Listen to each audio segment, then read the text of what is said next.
Have you told your friends that you see ghosts? Oh, absolutely not. Gina Rodriguez returns in Not Dead Yet. I'm back, baby. Who is that? Oh, she's the obituary writer. And Brad Garrett joins the brilliant ensemble cast. Titan, Maverick, Titan of all Mavericks. These are all words used to describe me. Not Dead Yet. Season premiere. Tonight, 8:30, 7:30 Central on ABC. And stream on Hulu.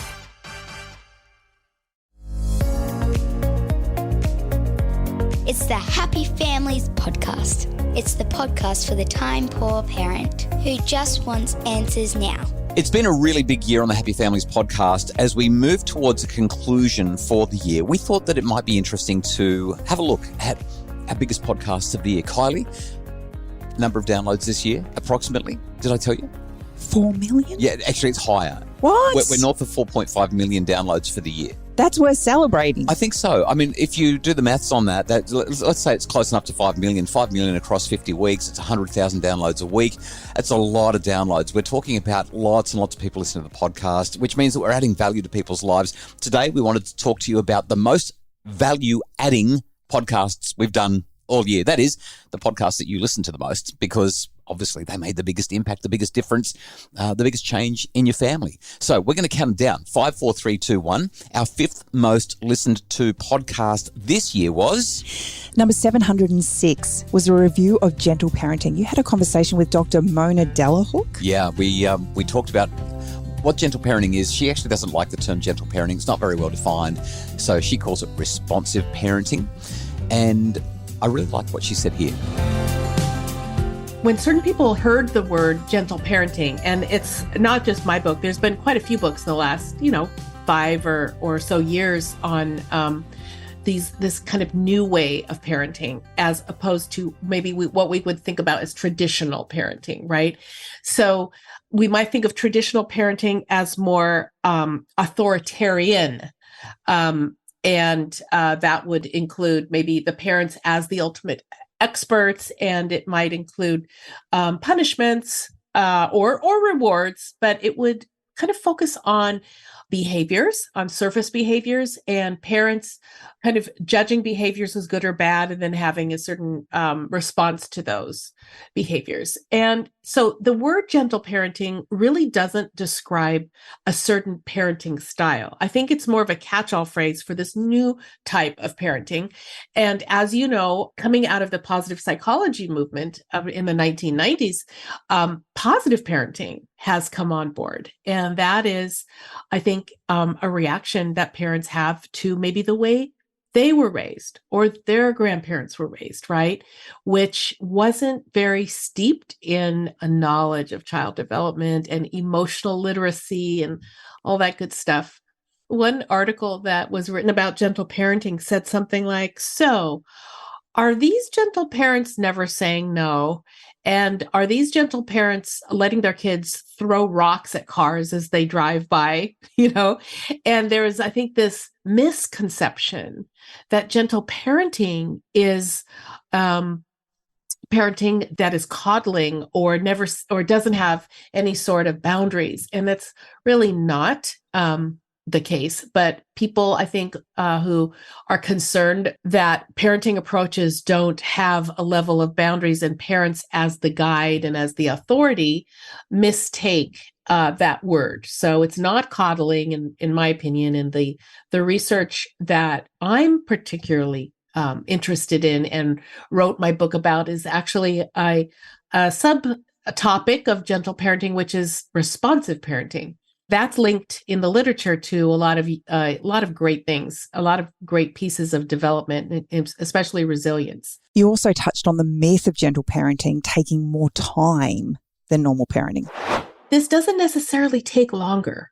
Once you get into the hang of it, it actually helps children develop more cooperation. So while it sounds like labor intensive in the beginning, the main thing is our mind shift. Because when a child sees a soft look on your face, when they're refusing to put their shoes and socks on, and they see you go from saying, hurry up, we got to go out the door, you're going to be late to school, to, oh, sweetheart, getting these shoes and socks on, and then now we're rushing so fast. Mommy or daddy, I'm being really, really rough right now. I'm really kind of yelling and I'm upset. You know what? Let's slow things down for a second. And then look at them with care and concern. It's amazing how that emotional contagion of calmness helps children calm. So doesn't necessarily take more time, but I think it also takes a mind shift.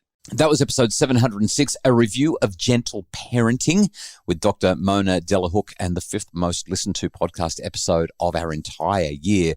Our number 4 was all about family goal setting. Who would have thought goal setting was that cool that everybody wanted to listen to podcast episodes about that? We shared some personal insights into our girls and their idea of setting goals to start running and increase their fitness at the start of the year. It started well. I've got to say, we didn't follow up as well as we probably should have. And while the best way to set goals is to start from the bottom up, and I want to share a clip from that in just a sec, there's also got to be follow-up. And we didn't talk much about follow-up because, well, we didn't do a lot of follow-up. But we are seeing progress, and I'm excited to use what we talked about in episode 673 about family goal setting to recalibrate for 2024. Here's what we had to say about this. Family goals start best bottom up. And I think the best way to get a bottom-up conversation going about goals is to sit down with the kids and have one of those family meetings. We've talked about it so many times on the podcast. We ask 3 questions. What's going great? What's not going so well? What should we focus on? And just by asking those 3 questions, you're basically saying to the kids, all right, we're doing a whole lot of stuff really well. A handful of things that we can improve on. If we were to improve on 1 or 2 of those things, what would they be? And that's essentially where we've come to with our kids' fitness goals. They've decided that health and fitness needs to be a higher priority. I asked them what they wanted in terms of their goals. They want to be able to run 5Ks in less than 30 minutes. And so now we're creating a system around that to get to that goal. And that's pretty much it. Kylie, what else would you add to a conversation about how to set family goals other than saying, hey, kids, what do you think? And then how do we set up a system around that? I think one of the most important things when it comes to goal setting is there needs to be accountability. There needs to be check-in points. Or else we're just having a conversation about something that we'd like to see happen, but there isn't any intention set on how we can record progress, how we can actually acknowledge progress. And without the recognition of progress, it's really hard for motivation to stay high and for our desires to continue to improve. The podcast that comes in at number 3 was 674, and it was all about the power of habits. Yeah, so we were talking about the 20-mile march, the habit that you can create every day that will help to make you a better parent. Honestly, when you say it, it seems like it's too easy. It actually seems like it's too easy, and therefore it's not going to work. It's kind of like writing a book, though. If I get up every day and I write a certain number of words, within a couple of months, the book is written. I've got to do all the research, I've got to do all the planning, but just writing those words every day, and suddenly you've written a book, an entire book that you've written. It's phenomenal how that works. Parenting's the same. It's just that the metrics aren't quite as obvious. Like you can't get up and run 5Ks every day and say, all right, I'm going to be a good parent because I ran my 5Ks. But that 5K run, metaphorically, is when the kids are angry, I don't shout. Or when I need to talk to my children, I walk into the room and I meet their eyes. Or, I mean, pick your thing. Whatever it is that you want to change, it's about getting it right today, but also tomorrow and also the day after, and getting it right every single flipping day for 20 years until they finally are adults. And you've gotten it right consistently. It's that ongoing investment, creating the habit. That's how we make our families function. That's how we become better parents. I really, really like that episode. I think there's so much there as families try to get things together and make things work. Number 2, we're getting close. Number 2 was all about managing fatigue. It's the podcast every parent needs because every parent is just so, I mean, I'm tired. It's the end of the year. I was going to say, how do you feel like we've done managing the fatigue this year? Reasonably well. Look, there was something that you said. You were talking about, you and your friends talking about how your exhaustion was at an all-time high.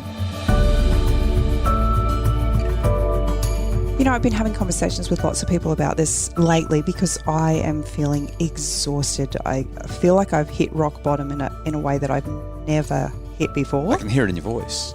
And there's just this acknowledgement that, you know, we have been through some of the hardest couple of years, not collectively, as a human race, dealing with just so much uncertainty and stress and anxiety around, you know, COVID and jobs and, you know, whether or not there's enough food on the shelves at the shops. There's just been so much to deal with. And now we're dealing with the economic insecurity of interest rate hikes and so on. And all of that insecurity and instability has taken a physical and mental toll on everybody. So I reckon, though, Kylie, that we were tired before COVID.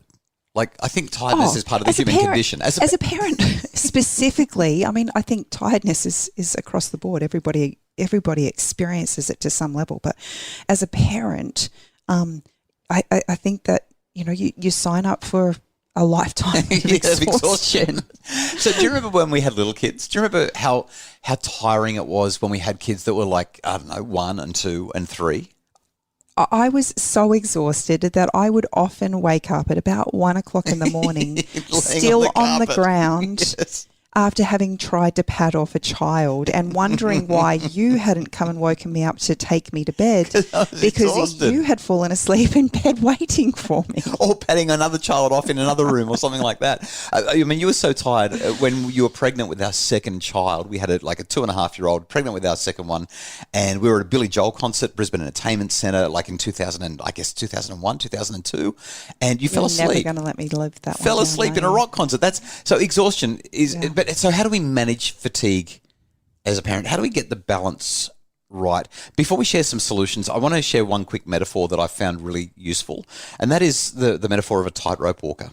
So I don't think that a tightrope walker is ever what you might call perfectly balanced. Instead, they're in a process of constantly balancing, always adjusting, moving a bit to the left, a little bit to the right, as they make their way across the tightrope. And the ing on the end of the word tells us it's active. Yeah, it's a process. It's something that we have to be continually doing. And I think that's why it's exhausting trying to get this balance right. It's never quite right, but we're always in the process of balancing.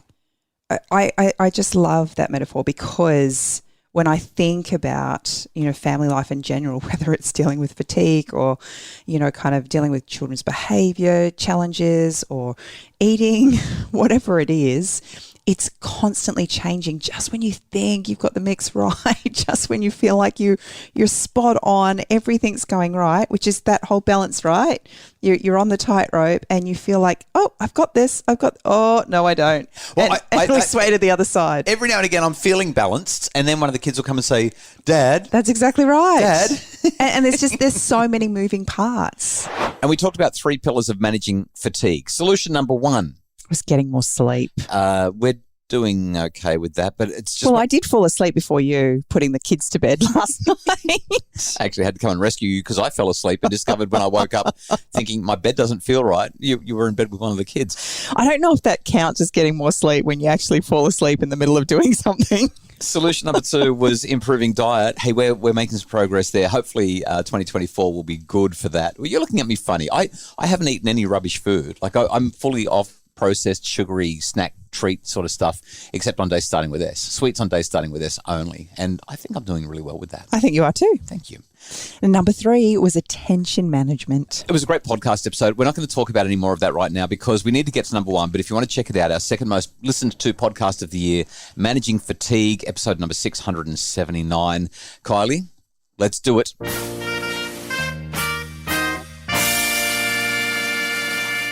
Number 1? Number 1. What do you think it is? Well, I know what it is because I put this together. You're so funny. You're so funny. I love that you asked me that. That's so cool. Well, it was all about diffusing explosive children. Yeah, great conversation. In fact, it was a 2-parter, but the second part, I guess, didn't quite make it into the top 5. It was still in the top 10. But I had a chat with the author of a book called The Explosive Child, Dr. Ross Green. He is just That's a title that's going to get people wanting to read. Yeah, it's a great title of a book, but it's also a really, really great book. And he and I, we have different ways of expressing the same thing. And for some people, they really love what I do. For some people, they really love what Ross does. But he's just such a lovely guy. We talked about how as parents, we need to keep our emotions in check so that we can help our children in a useful way. Emotion regulation is huge. Life is full of anxieties and frustrations and sadness. These are all good emotions because they can propel us into action, says the research. But the other thing the research says is that if we feel those emotions too strongly, they can shut us down and make it harder for us to think. So, those are the global skills. The research has identified literally hundreds of skills frequently found lacking in kids with social, emotional, and behavioral challenges. Why do I say kids do all if they can? Because if you have those skills, you're probably doing pretty well. And if you don't, you'd very much like to be doing well, but something's getting in your way.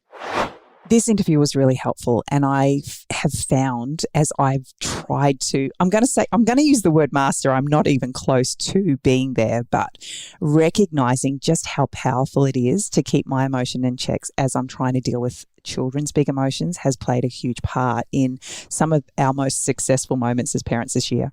We also talked about ways that we can work with a child that struggles with psychological flexibility. I don't know if that is a skill that can be taught through direct instruction, though I know many people try. I think it is a skill that is taught more through a process. And the process that we use to enhance that skill is problem solving. Solving problems collaboratively. So let me just rewind the tape a second. The kids who we're thinking about right now don't look bad all the time. They only look bad some of the time. When do they look bad? When expectations are being placed upon them that they're having difficulty meeting. That could be anything from difficulty turning off the Xbox to come in for dinner, to difficulty getting out of bed by 7 a.m. to go to school, to difficulty eating what mom or dad has made for dinner. Those are all expectations. If a kid is having difficulty meeting an expectation, we have a problem that needs to be solved. We call those unsolved problems. And as you know, but maybe some of your listeners don't, the collaborative and proactive solutions model articulates a very systematic way of solving problems collaboratively and proactively with kids. So the good news is that once a problem is solved, it doesn't cause concerning behavior anymore. That's good. Both the problem is solved and the concerning behavior has subsided, both very good things.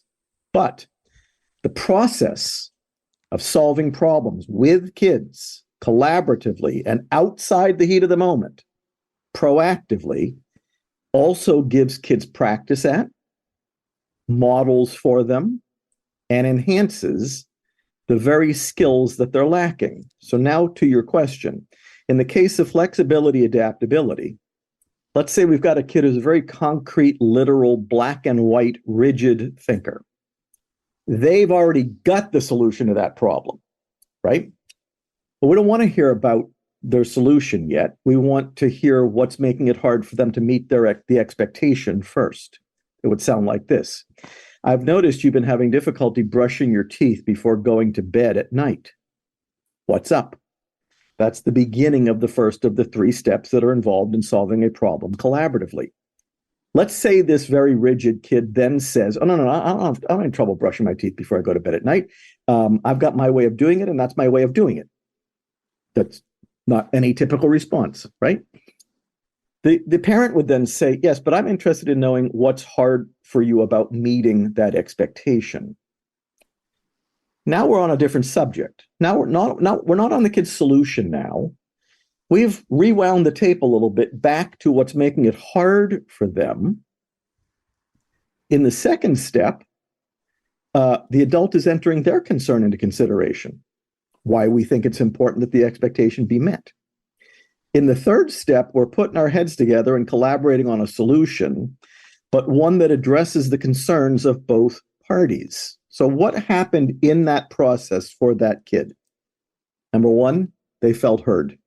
This is not my solution versus your solution. It's let's hear your concerns. Let's hear what's getting in your way. Then I'm going to tell you my concerns. So we're listening to each other. We're modeling. We're practicing listening, empathizing, taking another person's perspective. And then when we get to that third step and we discover that the kid's original solution and the adult's original solution could not conceivably address the concerns of both parties and that we need a different solution, well, the kid has just gotten one rep in the skill of flexibility, adaptability, also one rep on problem solving, one rep on frustration tolerance. And if we did this proactively instead of the heat of the moment, probably some skills that are going to help them regulate their emotions down the road if we get them good enough at this. So, in answer to your question, I told you it was going to take a while. How do you teach skills when you're implementing collaborative and proactive solutions? By solving problems collaboratively and proactively. Just by engaging kids in that process. We model, practice, and enhance those skills. I should mention one other thing. It's not just the kid who's getting practice at those skills.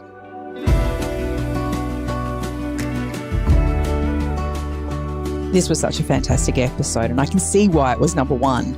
Yeah, number 721, if you want to go back and have a listen, we will put all the details of these episodes in the show notes because they will make your family happier. Hey, we so appreciate that you've listened to today's podcast. Thank you for joining us. Tomorrow, I want to share with you one of the most important articles that I've read this year to help make your family happier. Join us for the podcast tomorrow. It's been a big year. Yeah, there's a lot of good work that's been done, a lot of families that have been helped. We so appreciate your feedback as well. Podcasts at happyfamilies.com.au. The Happy Families podcast is produced by Justin Rulon from Bridge Media. Craig Bruce is our executive producer. Like I said, tomorrow, a really important episode about making your family happy across summer, based on one of the most important articles that I've read this year. And for more information about making your family happier, don't just listen to the podcast. Visit our website, happyfamilies.com.au, and become a Happy Families member today.